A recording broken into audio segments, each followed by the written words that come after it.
Hey everybody, I'm Shane Ireland, and I'm here for another episode of Tasting Notes. Today I'm continuing my journey through Cornell Diehl's new Summit series, inspired by the national parks here in the US. And today I'm smoking what on paper I think was maybe the one that I was most curious about because it plays to my sort of, my tastes, my personal taste. This is Sentinel. Sentinel is a Virginia Perique plug. Pretty simple. I'll go over the components here in a minute. Yeah, I'm a Virginia Perique smoker, and I love Cornell Diehl's Red Virginias in particular. So in a plug format, this was really exciting and something I was eager to sink my teeth into. So let's go tin note real quick before we talk components. Yeah, I mean, it's exactly what you would expect.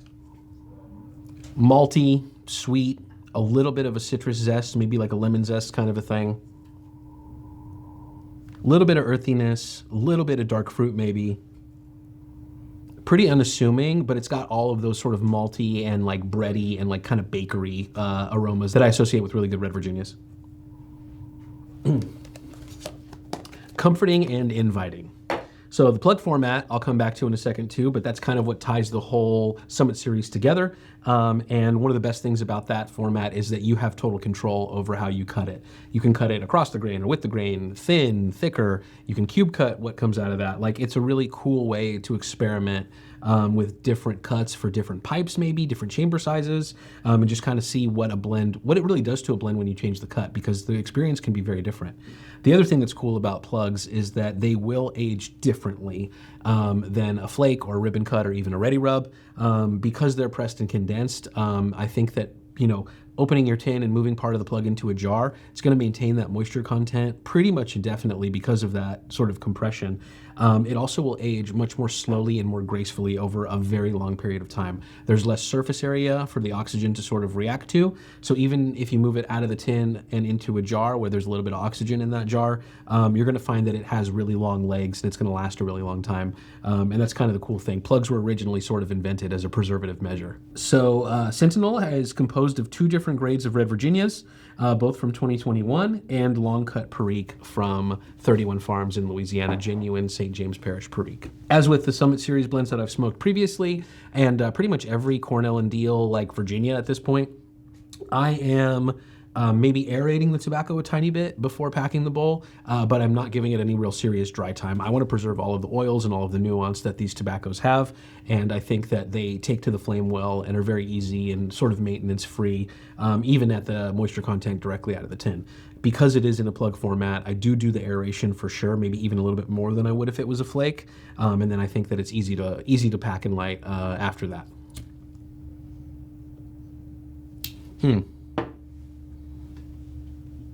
So aside from the common theme of the Summit series, which is the plug format, what I get from Sentinel is just a rock solid, no pun intended, Virginia Perique blend that is primarily featuring the Red Virginias. Like, in a lot of cases, you have a mix of different grades, and I think that this one featuring two different Red Virginias and the St. James Parish Perique, you get a really good feel for what Red Virginia has to offer.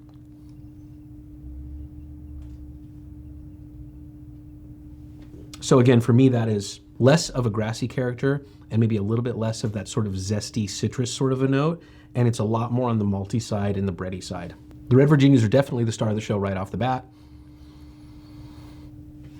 A lot of body, definitely dense. A really approachable and comforting Virginia character. And then a little bit into the bowl, maybe a quarter of the way in, maybe a third of the way in, I really start to notice the Perique more, particularly on the retrohale.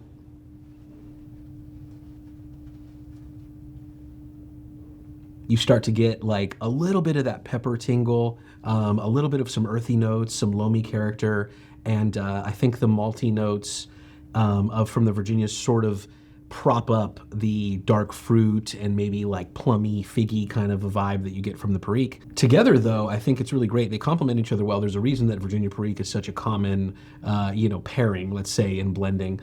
The spiciness and the sort of complexity from the Perique is sort of amplified by the drier and like sort of more malty and bready notes of the Virginias, but you also have a lot more perceived sweetness. The Perique sort of brings that out of these Virginia grades really nicely.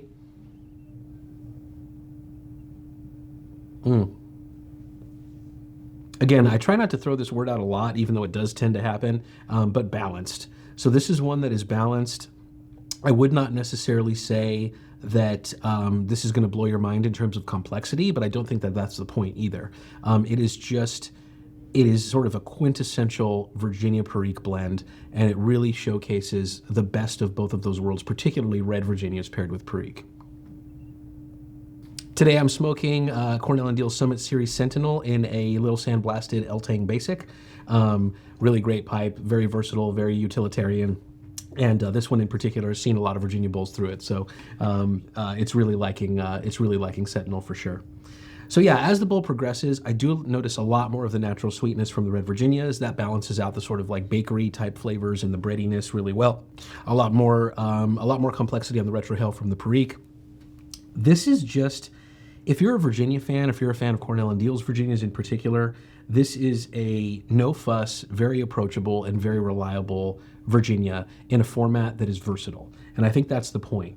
Like, you have so much control over the cut here that you're gonna get a different experience almost every time that you smoke this. I couldn't even go through all of the different like ways to cut this, different chamber sizes, all that kind of stuff, if I had an hour to sit here and do this. So it's really important to try it out, try it in a bunch of different ways. You cannot go wrong. You will have a very lovely Virginia Perique experience no matter what you choose to do in terms of cut and pipe size. But yeah, I think the guys out there that love, you know, Samuel Gawith's Best Brown Flake, maybe even some of the Virginias in the McConnell line, like McConnell's Red Virginia, and maybe even Scottish Flake. And if you like some of the Cornell and Diehl stuff, like the Cellar series, maybe something along the lines of Speakeasy, definitely Carolina Red Flake. This is gonna resonate with you for sure, and you're gonna have a lot of fun playing with the cut. So yeah, another winner in the Summit series, and this is just the beginning of my exploration. So I wish you the best of luck as well. See you guys next time.